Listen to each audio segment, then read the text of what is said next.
In this tutorial, I'm going to show you how you can add text and images to your course homepage in Moodle. Now, the resource I'm going to use to do this is called a label.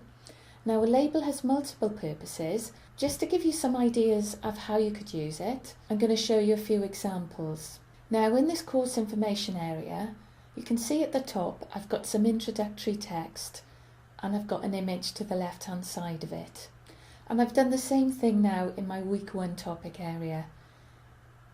Now if I scroll down the page, I've got another example of how you can use a label. Now in this topic area, I've added a subheading called Example Course Code, because what I wanted to do was separate these resources here at the bottom to the resources above. So I've added this subheading by using a label. So I'm going to take you now through the steps of adding a label. I'm just going to replicate this example here, but I'm going to do it in week 3. So you can see here I've got some resources just like I've got in the topic area above, and I want to add a subheading to separate these from the resources above. So I'm going to click Add an Activity or Resource. I'm going to scroll down and I'm going to select Label. Click Add. And now I've got my text box here, so I can just enter the text that I want to appear on the course homepage. Now you can see I've got the usual formatting options, so I can just use this text box editor if I want to change the font, if I want to embolden it, change the colour, etc. For this example, it's a heading, so I just want to emphasise it. So I'm just going to highlight it, and I'm going to click this arrow next to paragraph, and I'm going to select one of these headings. It just makes the text stand out a little bit more. I don't want a really big heading, so I'm just going to select heading 5. I'm going to scroll down and I'm going to click Save and Return to Course. And you can see now my label has been added, so I can move that. So I do that by using this crosshair icon to the left hand side. So I just click it and move it above and just drop it in where I want it to be displayed. And you can see now I've got a subheading. Now this is particularly useful, say you've got quite a cluttered topic area, you've got lots of resources, so adding subheadings just kind of breaks these up. So in this second example, I'm just going to add some text to introduce my week 2 topic area, and I'm also going to insert an image in there as well. So I'm going to select Add an Activity or Resource, scroll down and find Label again, click Add, and I'm just going to add some label text in here. So there's my text, but I also want to insert an image in there as well. Now I've already got an image prepared, so I just need to click my cursor to the beginning of the paragraph, and I click Insert Image, and I click Find or Upload an Image. This is my image here, so double click it and select Upload this file.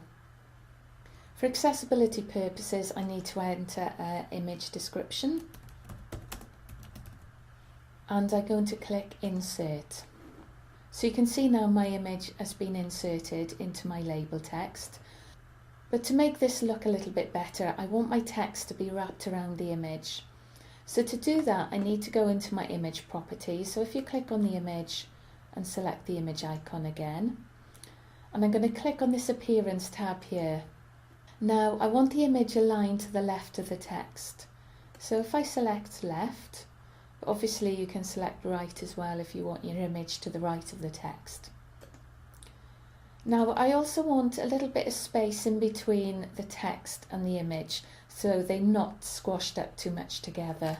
So I usually enter something between 5 and 15, so I'm just going to enter 10 there, and I'm going to click Update.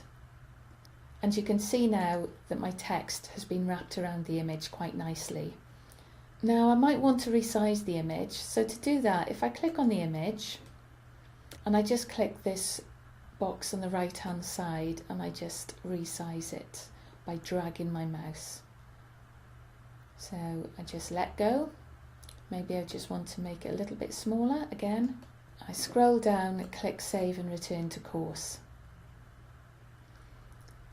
Now it's not really in the location I want it to be because I want it at the top of the topic area, so I just click this crosshair icon and move it to the top and just drop it in like that.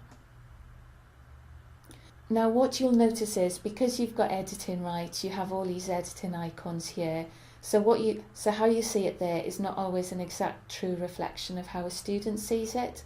So what I do is I always scroll down and click switch role to student. And you can then see it as a student sees it. And there it is. I'm quite happy with that. So I'm just going to leave that as it is. So I hope that's given you a couple of ideas of how you can use a label, but you don't have to be just restricted to those examples I've used in this tutorial.